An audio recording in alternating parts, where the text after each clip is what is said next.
बिस्मिल्लाहिर्रहमानिर्रहीम जी, अस्सलाम वालेकुम। कैसे हैं आप सब? उम्मीद करती हूँ सब ठीक ठाक होंगे। अल्लाह सबको अपने हिफ्ज़ ईमान में रखे, सबकी हिफाजत करे। जी, आज हम आपको बताएंगे जले हुए तवे को साफ़ करने का नहायत ही आसान सा तरीका। जले हुए तवे को साफ़ करना कोई मामूली काम नहीं है, बहुत ही मेहनत तलब काम है, जिसको हम बहुत ही आसानी से साफ़ करेंगे। तो इसको जी सबसे पहले हम हाई फ्लेम पे कर लेंगे फुल गरम तवे को, ठीक है। बहुत ज़्यादा हाई फ्लेम रख के इस तवे को अच्छी तरह से गरम कर लेंगे। जब इस तवे में से भाप निकलने लगे तो उसको किसी तेज़ छुरी की मदद से या जो है फोक की मदद से ऊपर से इसको जो है इस तरह खरोच लेंगे, जैसे कि मैं खरोच रही हूँ, ठीक है। ये नहायत ही आसान और इजीली तरीका है। दूसरे किसी भी तरीके से हम तवे को साफ़ करें, तवा साफ़ नहीं होता है, ठीक है। चाहे हम इसको काला तेल लगा लें या चाहे कोई ऊपर है जो है स्प्रे कर लें, कुछ भी कर लें, इस तरीके से तवा बहुत आसानी से और जल्दी से साफ़ हो जाता है, ठीक है। और इसमें जो है बहुत ज़्यादा मेहनत भी दरकार नहीं होती। बस तवे को जो है अच्छी तरह से आपने बहुत ज़्यादा ओवर हीट कर लेना है। तो इससे जो है ये आसानी से जो ऊपर देखिए आप इर्द गिर्द नज़र आ रहा होगा कितना ज़्यादा इसके ऊपर से जो है ये इसका जला हुआ हिस्सा जो है उतर रहा है, या मैं इसको आप गंद बोल लें या जो भी। तो इसको जो है अच्छी तरह से हमने कर देना रिमूव। चैनल पे हम नए हैं तो वीडियो को लाइक कर दीजिएगा, चैनल को सब्सक्राइब कर दीजिएगा और बेल के बटन को लाजमी दबाइएगा ताकि आपको मेरी आने वाली तमाम नई से नई वीडियो सबसे पहले मिले और आप मेरी वीडियो को देख सकें। कोई रेसिपी अच्छी लगती है, वीडियो अच्छी लगती है, कोई टिप अच्छी लगती है तो उसको हो सके तो फैमिली और फ्रेंड के साथ लाजमी शेयर कर दिया करें और मुझे फ़ीडबैक लाजमी दिया करें कि आपको मेरी रेसिपीज़ कैसी लगती हैं, वीडियोस कैसी लगती है, कौन सी वीडियोस आप देखना चाहते हैं। कोई ऐसी रेसिपी जिसकी आप मुझसे फरमाइश करना चाहते हैं तो लाजमी कीजिएगा। मैं पूरी कोशिश करूँगी कि अपनी यूट्यूब फैमिली की फरमाइश लाजमी पूरी करूँ।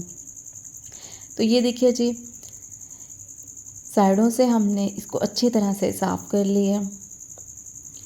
इसी तवे पे अगर हम रोटी बनाते तो रोटी के साथ इतना ये जो है इसके ऊपर जला हुआ जो हिस्सा है बाज़ रोटी पे चिपक जाता है, या हम कबाब वगैरह फ्राई करें या एग वगैरह इस पे फ्राई करें तो उसके साथ लग जाता है और फिर बच्चे जो हैं बिल्कुल भी नहीं खाते हैं। तो इसलिए तवे को साफ़ लाजमी जो है करना चाहिए। और फिर ये भी होता है कि रोटी भी इस पे जो है जल्दी बन जाती है अगर तवे को अच्छी तरह से साफ़ किया हो।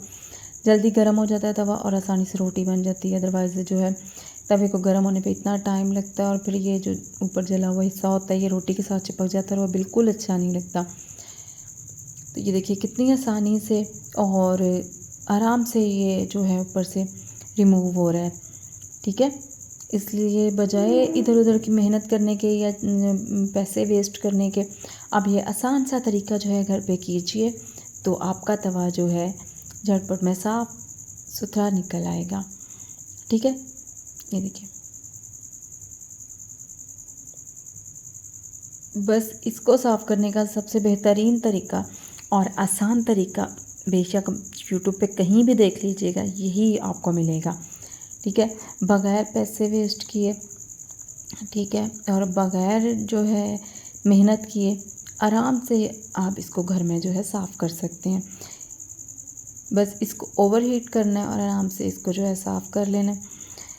और जी आज इतनी गर्मी पड़ रही थी, इतनी गर्मी पड़ रही थी कि बुरा हाल था। तो शाम के टाइम अल्हम्दुलिल्लाह अल्लाह का लाख लाख शुक्र है कि पहले हल्की सी हवा चली, फिर आंधी आई और उसके बाद माशाल्लाह बारिश हुई और अल्हम्दुलिल्लाह अब इतना अच्छा मौसम हो चुका है कि हल्के से पंखे से भी जो है सर्दी लग रही है। यही खुदा की कुदरत है, अल्लाह के निज़ाम की किसी को समझ नहीं आती है। आप यकीन करें कि सुबह फजर की नमाज के बाद जो आज हाल था कि फजर के बाद ही इतनी हीट हो चुकी थी कि हम लोग परेशान थे कि हम जो है सारा दिन आज कैसे गुजरेगा। और जब दोपहर हुई है तो फिर तो पूछें कुछ ना कि कितनी गर्मी थी। लेकिन माशाल्लाह अल्लाह का लाख लाख शुक्र है उस मालिक का कि उसने शाम को जो है मौसम इतना अच्छा कर दिया और अब भी कि बस अल्हम्दुलिल्लाह अल्लाह का शुक्र अदा कर रहे हैं। और ये देखिए जी, काले तेल के साथ और हल्के से साबुन के साथ इसको जो डिश वॉश बार के साथ इसको साफ़ किया और ये जी ज़बरदस्त सा तवा हमारा हो